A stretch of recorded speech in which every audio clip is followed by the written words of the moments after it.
Konke kwenzeke ngokukhulu ukuzuma ngokuphazima kweso bese qedile ukunquma.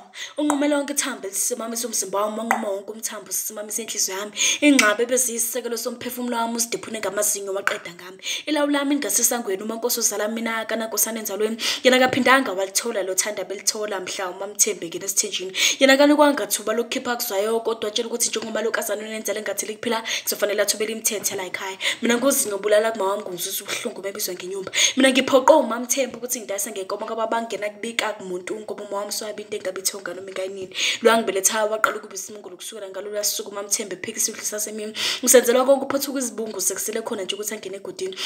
Mina ngobaba ngibonile ukuthi uthanda liboni ngoba ubaba ngikhulile ukuthi intando ayipholi. Bonke abasinqobayo isithembu kangibasola ubukhona kwababa kangisabutholi. Sike sifanele nje ngoba noma ubengekho uthi uma ebuya ubuyele kaMaMthembu kanti noma engekho yena akafuni. Lo wasuka ngumhelo ngenxama kwakwazange kungifikela nxa kulo bhuti wami. uMaMthembu yaleli zibulo lakho ukuthi malihlabe lihlikize inkomo kababa ethi uyathemba ukuthi mina ngizoyithola indlalive biza uma wami ngesahluleki. Ubeneme phethe no popcorn ethi kuzodlala ifilimu yena noma wami bezibukeli.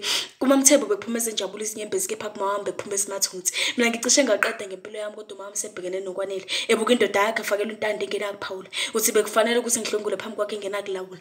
Mina sengilinde khona ukuthi akhothame ukuze ngizomlandela sengikhathele uqendula ave kubuhlungu kuba umuntu esifazana ngoba ubhekana nezimo ke wakwazi ukuzilawula. Mina ngintandane nabazali abasadla inhlava namaqhinga okubaqhelisa kaMaMthembu abavulela amathuba.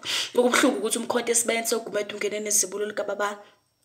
Konke kwenzeke ngokukhulu ukusuma ngokuphazima kweso bese qedile ukunquma.